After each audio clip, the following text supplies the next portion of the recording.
Hello friends, welcome again to Tetrahedron Chemistry classes. So guys, if you remember, अगर याद है आप लोगों को, कल मैंने आपका रमन स्पेक्ट्रोस्कोपी का सेकंड पार्ट फिनिश किया था। और उस सेकंड पार्ट में मैंने आपसे डिस्कस किया था पोलराइजेबिलिटी का कंसेप्ट।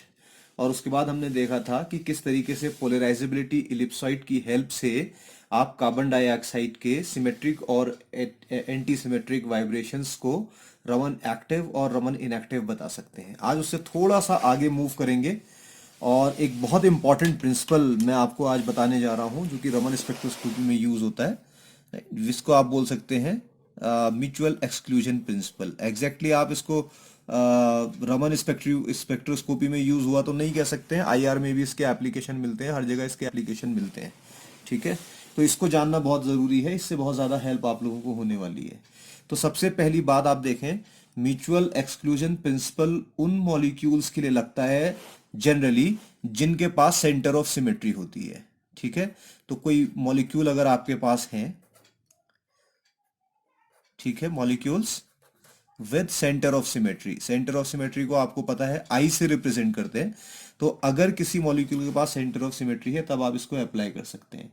बेसिकली ये रूल कहता क्या है, अगर आप म्यूचुअल एक्सक्लूजन प्रिंसिपल की बात करें, देखिए इसके नाम से ही पता चल रहा, म्यूचुअल एक्सक्लूजन, एक्सक्लूजन का मतलब एक्सक्लूड करना, म्यूचुअल का मतलब है कि आपस में जिस तरीके से दो वाइब्रेशंस, कभी कोई वाइब्रेशंस हो रहे हैं मॉलिक्यूल्स में, उसमें से कभी एक रहेगा कभी एक नहीं रहेगा।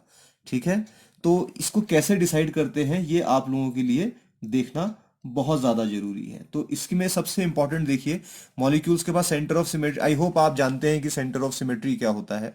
ठीक है, सेंटर ऑफ सिमेट्री मैं पहले भी लेक्चर बना चुका हूं, डिस्क्रिप्शन में लिंक भी दे देंगे। चलिए यहाँ पर आपका 2.04 पे सेंटर ऑफ सिमेट्री का लिंक हम यहाँ पे डाल देंगे, सिमेट्री एलिमेंट का। तो इसको आप देखेंगे, डिस्क्रिप्शन बॉक्स में भी दे देंगे। तो जैसे मान लीजिए आपके पास कार्बन डाइऑक्साइड का मॉलिक्यूल है, C double bond O double bond O, ये लीनियर मॉलिक्यूल है, ये आपको पता है।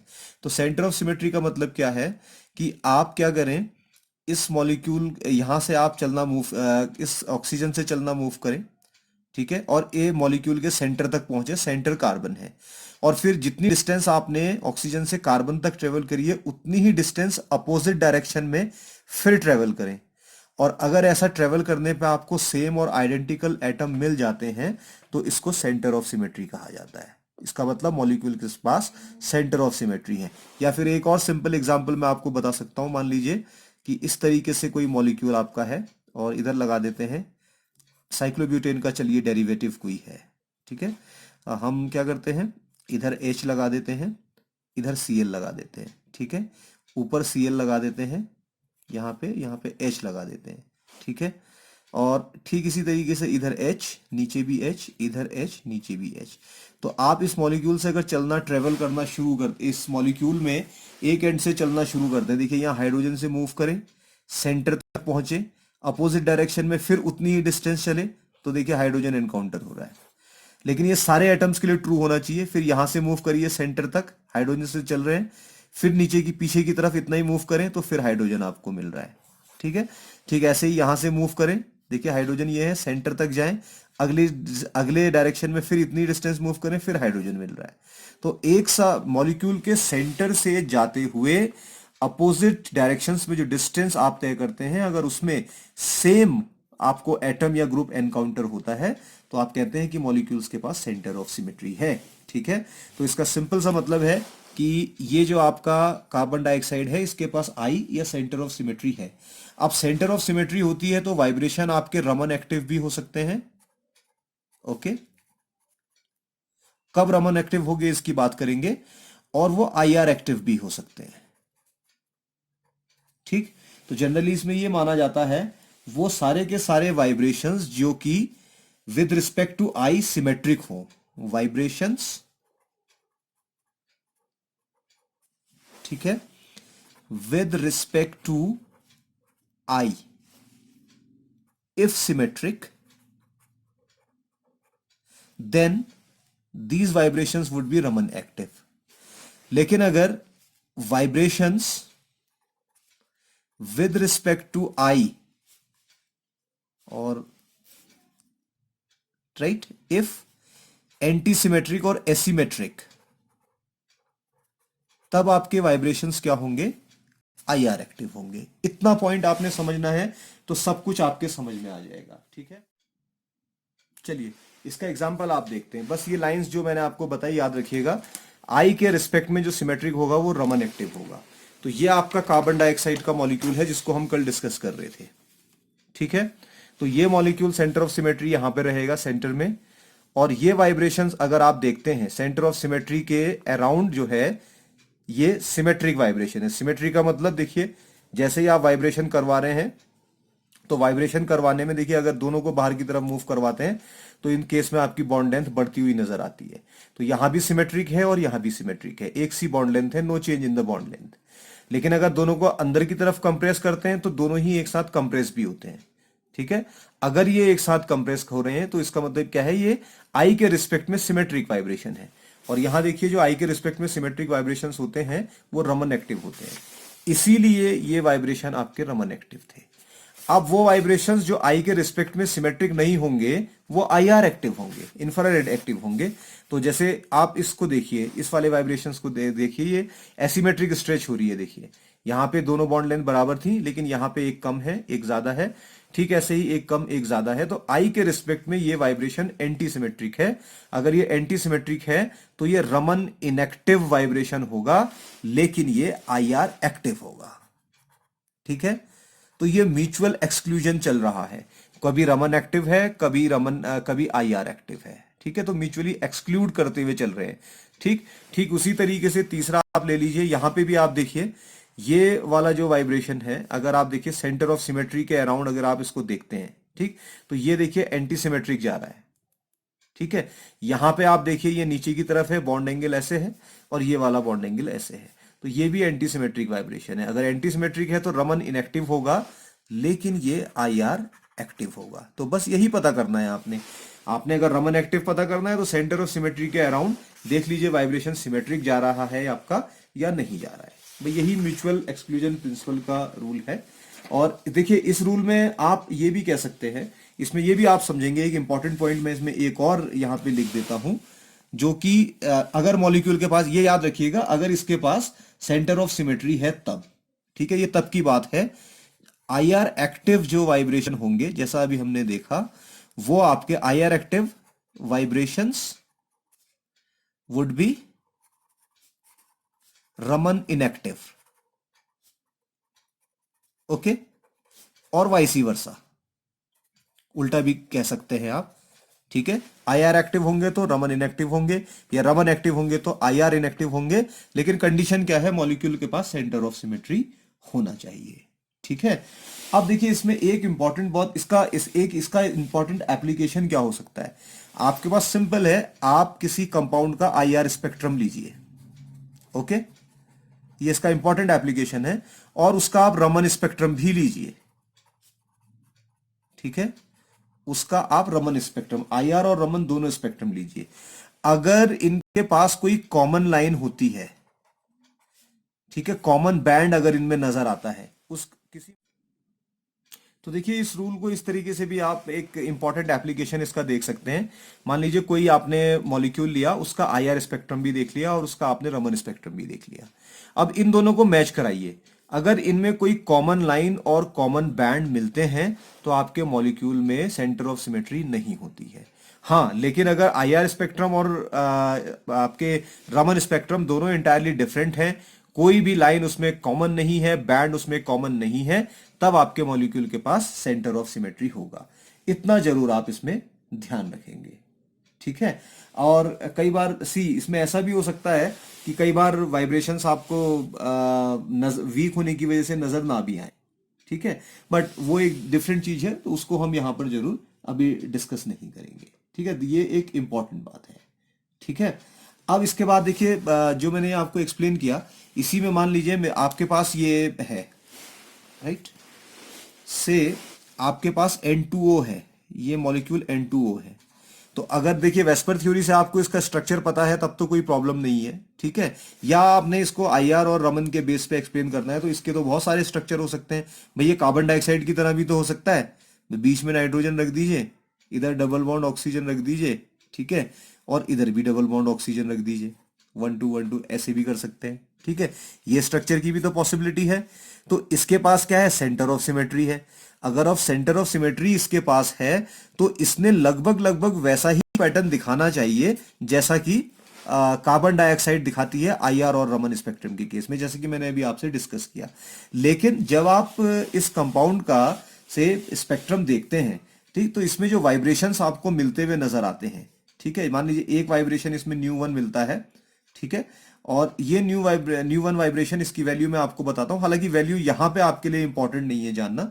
ये आपकी लगभग लगभग 2225 सेंटीमीटर इनवर्स में मिलता है। ठीक है, अब इस वाइब्रेशंस में खास बात आप क्या देखें कि ये आईआर एक्टिव भी हो सकता है, ये आईआर एक्टिव भी होता है, और साथ ही साथ ये रमन एक्टिव भी होता है। तो आईआर एक्टिव और रमन एक्टिव होने का मतलब कि कॉमन लाइन मिल रही है, और जब कॉमन लाइन मिलेंगी तो आई क्या होगा, अब्सेंट होगा। तो इसका मतलब ये वाला स्ट्रक्चर तो इसके लिए सही हो नहीं सकता। इनफैक्ट इसका जो स्ट्रक्चर होता है वो कैसा होता है, nitrogen, triple bond nitrogen, double bond oxygen, इस तरीके से ये स्ट्रक्चर इसका नजर आता है। तो ये आपका एक लीनियर स्ट्रक्चर जरूर है, लेकिन इस स्ट्रक्चर में आई या सेंटर ऑफ सिमेट्री नहीं है, आई इसमें एब्सेंट है। क्यों? क्योंकि जो वाइब्रेशन था इसमें वो आईआर और रमन एक्टिव दोनों ही था, कॉमन बैंड इस केस में मिल रहे हैं। ठीक ऐसे ही इसका जो दूसरा वाइब्रेशन होता है न्यू 2, उसको भी अगर आप देखें 1285 सेंटीमीटर इनवर्स के आसपास नजर आता है, उसके लिए भी यही बात है, वो भी आईआर एक्टिव भी होता है, रमन एक्टिव भी होता है। लेकिन ये पहला वाला जो है डीपोलराइज्ड होता है, ओके, और ये वाला आपका जो है ये पोलराइज्ड होता है। तो कल मैंने आपसे डिस्कस किया था कि पोलराइज और डीपोलराइज बैंड कैसे निकालते हैं, उसके लिए आप जो है पोलराइजेशन रेशियो, डीपोलराइजेशन रेशियो जो है उसको निकाल सकते हैं। तो आई होप ये आपके समझ में आया होगा। ठीक इसी तरीके से चलिए एक एग्जांपल और जल्दी से देखते हैं, फिर आगे मूव करेंगे कि कैसे हो सकता है। मान लीजिए आपके पास ये मॉलिक्यूल है सल्फर डाइऑक्साइड SO2, ठीक है। अब इस SO2 के केस में आप देखिए कि इसका स्ट्रक्चर कैसा होगा, या इसके पास सेंटर ऑफ सिमेट्री होगा या नहीं होगा। देखिए इसके लिए दो पॉसिबिलिटी है स्ट्रक्चर की आपके पास। First possibility is just like carbon dioxide, ठीक है, और दूसरी पॉसिबिलिटी क्या हो सकती है, वाटर की तरह स्ट्रक्चर इसका हो सकता है, ऐसे एंगुलर शेप का। ठीक है, तो कौन सा, अब ये तो आपको मालूम ही है कि यहां पे भी लोन पेयर होंगे सल्फर के पास, और ऑक्सीजन के पास भी लोन पेयर्स होंगे इस तरीके से। अब lone pair bond pair repulsion जब होगा तो ये लीनियर ना रह के ऐसा बैंड स्ट्रक्चर बनाएगा। देखिए अगर ये स्ट्रक्चर है तो इसके पास तो सेंटर ऑफ सिमेट्री है, लेकिन अगर ये स्ट्रक्चर है तो इसके पास सेंटर ऑफ सिमेट्री नहीं है। ठीक है, नो आई। तो इसको आईआर और रमन के हिसाब से आप कैसे एक्सप्लेन करेंगे?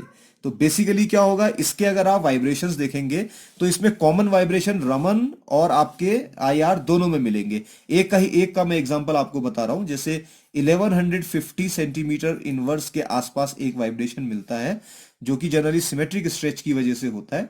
ठीक है, और यहां के इसमें देखिए कि ये आईआर एक्टिव भी होता है, ठीक है, और साथ ही साथ ये रमन एक्टिव भी होता है।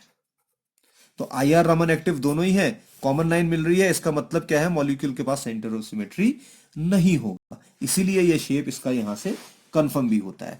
तो ये सिर्फ मैंने एक ही बैंड के बारे में बताया, बाकी और सारे बैंड्स भी आप इसमें देख सकते हैं। तो ये important application mutual exclusion principle का आपको पता चलता है कि वाइब्रेशन जो आपके सिमेट्रिक होंगे वो रमन एक्टिव होंगे, जो एंटी सिमेट्रिक होंगे जैसा मैंने आपको यहां पर बताया आपका अभी अभी, वो आईआर एक्टिव होंगे। तो ये चीजें आपने ध्यान में रखनी है। अच्छा, इसके बहुत सारे एप्लीकेशंस नजर आते हैं, जैसे एक सिंपल सा एग्जांपल देता हूं मैं आपको। से अगर मेरे पास AB3 टाइप के मॉलिक्यूल है, गाइस मेरे पास है AB3 मॉलिक्यूल, तो इस AB3 मॉलिक्यूल के लिए तो कितने स्ट्रक्चर पॉसिबल हैं? देखिए ये आपका प्लेनर भी तो हो सकता है, AB3 प्लेनर भी हो सकता है, और AB3 जो आपका है ये पिरामिडल भी हो सकता है। दोनों तरीके के स्ट्रक्चर होते हैं।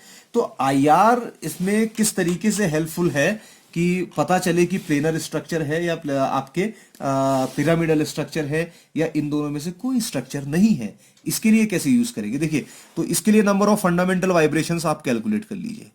नंबर ऑफ फंडामेंटल वाइब्रेशन, तो आपको पता है कि जो नॉन लीनियर मॉलिक्यूल्स हैं उनके लिए जो फॉर्मूला होता है दैट इज 3n-6। ठीक है, इसके लिए अगर आप मान लीजिए, मैं एग्जांपल आपको देता हूं, BF3 ले लेते हैं, चलिए। ओके, इसको भूल जाइए कि आप इसका स्ट्रक्चर जानते हैं, इसको IR और रमन की नजरों से आप देखें। ठीक, तो इसमें क्या होगा, 3 × 4। 4 क्यों, क्योंकि 3 फ्लोरीन, एक आपका बोरोन, 3 और 1 4, इसको मिला देंगे -6, तो यह आएगा आपका 6।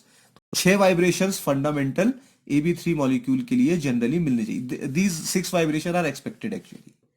ठीक है, लेकिन अगर मॉलिक्यूल के पास मान लीजिए आई हो गया, सेंटर ऑफ सिमेट्री की ही बात कर ले, इम्प्रॉपर सिमेट्री एलिमेंट है, ठीक है, तो ये वाइब्रेशन फिर कितने हो जाएंगे, <6 हो जाएंगे।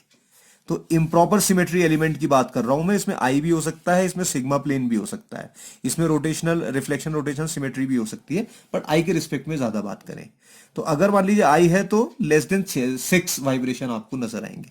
Now go for this BF3 molecule. तो ये BF3 मॉलिक्यूल जो है ये सिर्फ 4 बैंड प्रोड्यूस करता है, सिर्फ 4 बैंड प्रोड्यूस करता है। ठीक है, अब 4 प्रोड्यूस करे मतलब 6 प्रोड्यूस नहीं करे, 4 क्यों करे, इसके पीछे हम जाने के लिए इसमें बहुत ज्यादा जाने की जरूरत नहीं, सिर्फ इन 4 बैंड्स का अगर आप स्ट्रक्चर देखें तो इन 4 में से 2 जो होते हैं वो होते हैं रमन एक्टिव, RA लिख देते हैं, और बाकी के जो 2 होते हैं वो होते हैं आपके IR एक्टिव, IR एक्टिव।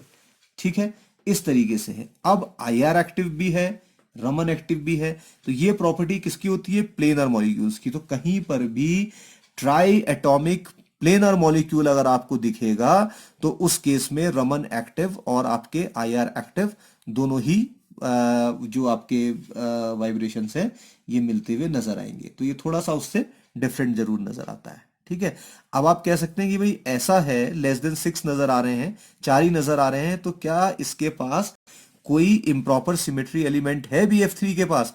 हाँ, सिमेट्री एलिमेंट इम्प्रॉपर जरूर है इसके पास। ये प्लेनर स्ट्रक्चर था, यहां पे भी फ्लोरीन लगाइए, यहां पे भी फ्लोरीन लगाइए, यहां पे भी फ्लोरीन लगाइए, और इसके बीच में अगर आप एक मिरर प्लेन डाल दें जिसको सिग्मा प्लेन बोलेंगे, तो ये plane of symmetry, improper symmetry, यहां तो मैंने आई कहा था, बट ज्यादा करेक्ट क्या है कि अगर मॉलिक्यूल के पास इम्प्रॉपर सिमेट्री एलिमेंट है तो सिग्मा प्लेन आपका इम्प्रॉपर सिमेट्री एलिमेंट है, तो ये आपका 6 से कम वाइब्रेशन 4 हो जाएंगे। तो ये भी आप पता कर सकते हैं कि फंडामेंटल इतने आपने कैलकुलेट किए थे उससे कम अगर आ रहे हैं तो मॉलिक्यूल के पास या तो सेंटर ऑफ सिमेट्री है, या अल्टरनेटिंग एक्सिस ऑफ सिमेट्री है, या सिग्मा प्लेन है। तो ये चीजें आपको पता होनी चाहिए। अब इसके अलावा देखिए एक दूसरा मॉलिक्यूल, ऐसे बहुत सारे एग्जाम्पल हैं, जैसे BF3 अकेला नहीं, आप नाइट्रेट का एग्जाम्पल भी ले सकते हैं, वो भी आपके इसी तरीके का पैटर्न शो करेगा। ठीक है, लेकिन दूसरा शेप आपके पिरामिडल भी तो हो सकता है। अब पिरामिडल मॉलिक्यूल्स जो हैं जनरली ये भी आपके 4 वाइब्रेशन ही शो करते हैं, 4 वाइब्रेशन ही शो करते हैं, और इनमें भी आपके 2 IR एक्टिव होते हैं और 2 रमन एक्टिव होते हैं। ठीक है, तो IR, अब देखिए पिरामिडल का मतलब क्या है, NH3, जैसे यहां नाइट्रोजन रख दीजिए और इधर आपके हाइड्रोजन्स लगा दीजिए, लोन पेयर तो ऊपर रहेगा ही रहेगा। आपको पता है कि इसका पॉइंट ग्रुप क्या होता है, C3V होता है। C3V का मतलब क्या है, वर्टिकल प्लेन इसके पास है, तो इसके पास भी सिमेट्री एलिमेंट है, इसीलिए ये वाइब्रेशन सिर्फ 4 दिखा रहा है, 6 से कम दिखा रहा है। ठीक है, तो इस तरीके से आप इसको समझ सकते हैं। तो इसमें भी 6 से कम है, इसमें भी 6 से कम है, होता किस लिए, इसमें आपके सिमेट्री एलिमेंट होने चाहिए, जरूरी नहीं आई हो, वो आपके कोई भी सिमेट्री एलिमेंट हो सकते हैं। अब अगर आप दूसरी बात करते हैं, फॉर एग्जांपल मान लीजिए आपके पास एक और मॉलिक्यूल है ClF3, भाई इसका शेप किस तरीके से होगा, कैसे इसको फंडामेंटल वाइब्रेशंस के हेल्प से आप एक्सप्लेन कर सकते हैं। तो इसका अगर आप स्पेक्ट्रम देखेंगे तो ये आपके 6 फंडामेंटल वाइब्रेशन दिखाता है, 6 IR बैंड्स दिखाता है। ठीक है, 6 IR बैंड्स। अब इसमें क्या होता है कि ये जो 6 फंडामेंटल एब्जॉर्प्शन बैंड दिखा रहा है, इसमें से 5 जो हैं आपके वो रमन एक्टिव भी होते हैं। तो रमन में भी एक्टिव हैं, IR में भी एक्टिव हैं, तो क्या कंक्लूजन निकलता है, भाई रमन एक्टिव भी है और साथ ही साथ IR एक्टिव भी है, कॉमन बैंड है, तो सेंटर ऑफ सिमेट्री तो नहीं होना चाहिए। तो इसके पास सेंटर ऑफ सिमेट्री तो नहीं है ClF3 के पास, लेकिन ना तो इसका स्ट्रक्चर प्लेनर है, क्योंकि प्लेनर होता तो 4 दिखाने चाहिए थे, ना ही पिरामिडल है, अगर पिरामिडल होता तब भी 4 दिखाने चाहिए थे। तो इसका स्ट्रक्चर क्या है एक्चुअली में, तो आपको पता है कि ClF3 का स्ट्रक्चर क्या होता है, टी शेप्ड स्ट्रक्चर होता है। यहाँ पे ऐसे रख दीजिए आपका क्लोरीन और इस तरीके से आपका 3 फ्लोरीन लगा दीजिए, F F F, T shaped structure इसमें नजर आता है। So this ClF3 is neither your planar nor your pyramidal, क्योंकि फंडामेंटल वाइब्रेशंस और जो है इसके अलग आते हैं। तो ये म्यूचुअल एक्सक्लूजन प्रिंसिपल के साथ साथ थोड़ा फंडामेंटल वाइब्रेशंस की हेल्प से कैसे आप पता करते हैं कि ये वाइब्रेशन आपके किस तरीके से मॉलिक्यूल की ज्योमेट्री आप पता कर सकते हैं। तो देखिए IR की या रमन की हेल्प से आपको ये सारे पॉइंट्स भी धीरे धीरे पता चलते हुए नजर आते हैं। ठीक ऐसे ही आप वाटर मॉलिक्यूल्स के में भी देख सकते हैं कि कुछ आपके जो होंगे रमन एक्टिव होंगे, कुछ आपके जो है उसमें IR एक्टिव होंगे। तो वाटर मॉलिक्यूल का मैं आपके ऊपर छोड़ता हूं, इसको देखिए और डिसाइड करिए। समझ में नहीं आएगा तो कमेंट सेक्शन में लिख ही सकते हैं, फिर हम इसको जरूर डिस्कस करेंगे। तो आज सिर्फ म्यूचुअल एक्सक्लूजन प्रिंसिपल की बात हुई है और कल इसके आगे फिर मैं रोटेशनल रमन स्पेक्ट्रोस्कोपी को डिटेल में डिस्कस करूंगा। ठीक है गाइस, चलिए, थैंक यू वेरी मच।